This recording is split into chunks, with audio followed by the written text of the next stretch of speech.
Good afternoon, Patriots fans. This is DTN back with a brand new video here on the NE Patriots Talk channel. And today we're going to be discussing some of the takeaways and notes from Mike Reiss's article regarding what has happened with the Patriots as of late. So, without further ado, let's begin. So, to start off with this video, we want to talk about the quarterback position. And per Mike Reiss, and I'm going to read this. This is my first reaction to the article, so I haven't read it entirely just yet, but I'll just read some of the quotes and then give my thought process on what the heck has been going on with the Patriots. Things that I like and things that I don't like, but we'll react it together. So, former Patriots coach Bill Belichick once shared the philosophy that if all levels of the quarterback depth chart aren't accounted for, it puts the entire team at risk, such as the importance of the position. With that in mind, the Patriots' new look quarterback room, specifically with undrafted rookie Ben Wooldridge of the University of Louisiana stepping into a developmental number 3 role, has somewhat flown under the radar. So, what we all know is that at the end of the 2025 NFL draft, there's this phase of the undrafted free agency, and Ben Wooldridge was one of the free agents signed with the New England Patriots to be the quarterback 3 for the New England Patriots. So, my thought process is that my thinking is that the Patriots brought in this guy as for like development, not for like quarterback competition, because we know for a fact that Drake May, he's going to be the starter for the New England Patriots, and that Joshua Dobbs will be the backup quarterback helping and developing Drake May. And then Ben Wooldridge, who we just signed through undrafted free agency, will be a developmental quarterback. So, like, if these two go down, you have at least Ben Wooldridge to take over for you and play some games, even though it's garbage time. But this will help teams that are quarterback needy. We can trade away this quarterback to a quarterback needy team for some draft capital.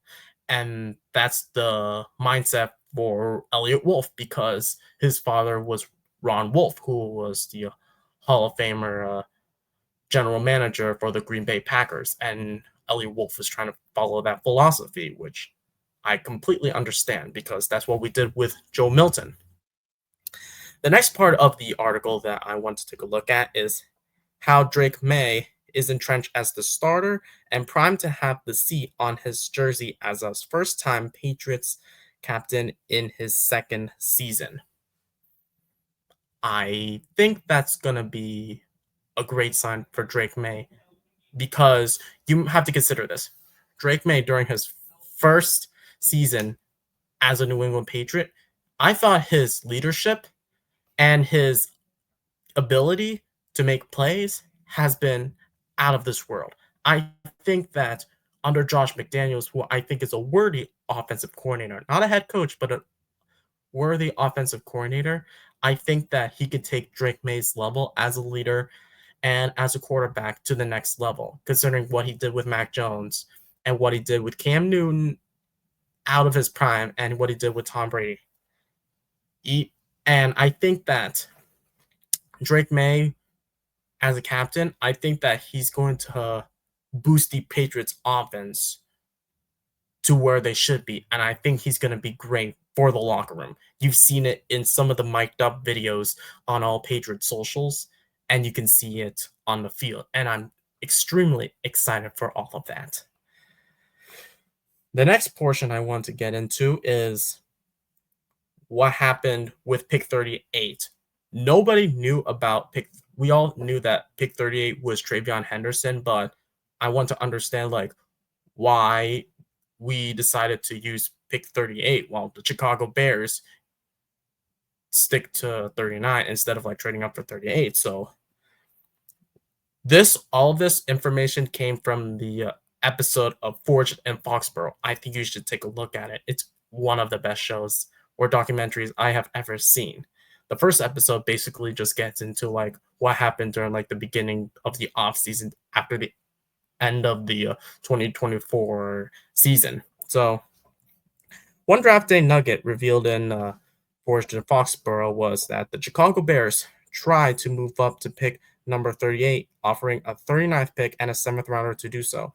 The assumption is that they wanted running back Tvon Henderson, probably because Bears needed a running back and Ben Johnson did not like DeAndre Swift, I think. So the Patriots declined and took Henderson themselves. In a different proposal, possibly from Houston, they turned down a deal for pick 38 that would have given them 58, 79, and a 2025 third rounder. So I think the Patriots made a good decision of declining it, because even though I wasn't entirely a huge fan of Tvon Henderson coming out of the draft, but when I saw his production, I saw his highlights, I saw what he can do on the field, it makes me think like, oh, he's gonna take the weight off of Drake May, but I don't think he's gonna be like your main running back, because you still have Ramondre Stevenson, which will we be getting into later in this episode. But I think that Tvon Henderson, my thought process was that Mike Vrabel went for like best player available, and that's what he did. He didn't go for like edge rusher, he didn't go for like wide receiver, which were like biggest needs for the New England Patriots outside of offensive tackle.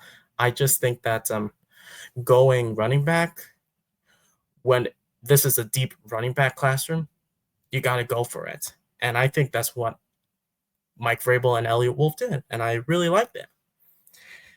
The next portion of the article I thought was really interesting is how Milt Williams sets the tone for the locker room.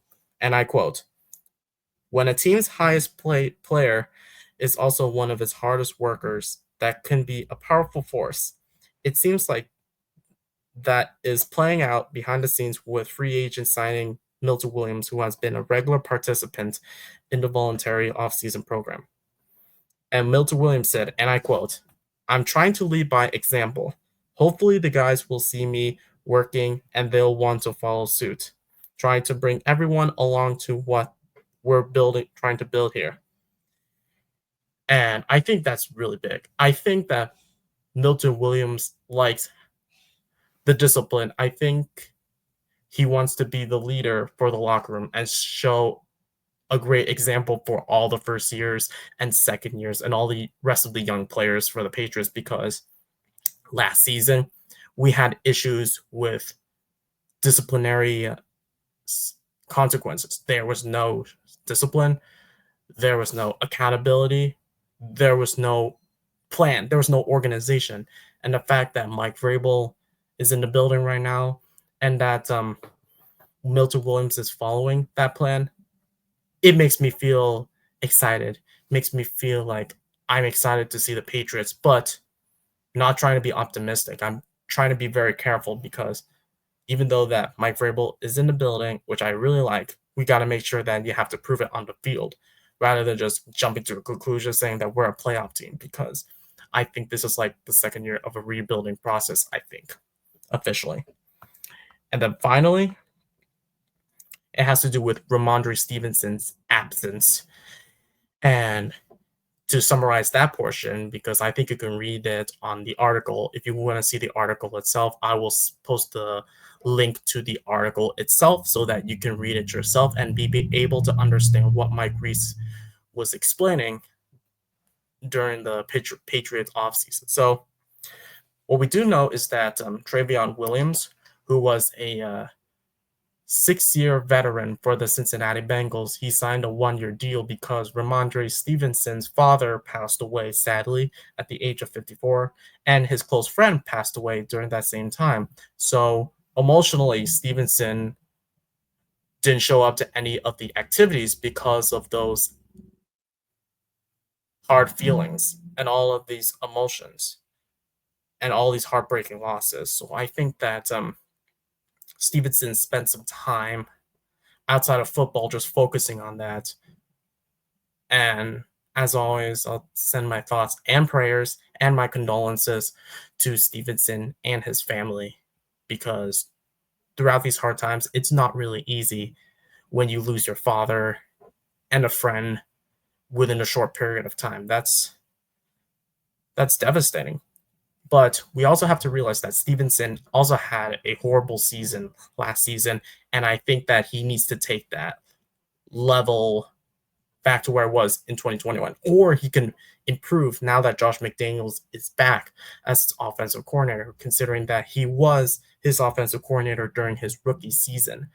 So I'm really excited to see Stevenson bouncing back, and that he has more bodies and more support for the running back locker room. And I think that there's going to be some improvements all around. But that's going to be it for today's video. If you want to see more Patriots content like this, I would recommend you subscribe, like this video, and turn on the notifications, because you'll never know when the next live stream comes. And we will be discussing offensive line with MA Football Guy, Mui Shine, and Austin, who is the host of the potentially new channel, The Forecast. You gotta check it out. It's gonna be fun, and I'm excited to see some of you guys in that live stream. But as always, go Pats.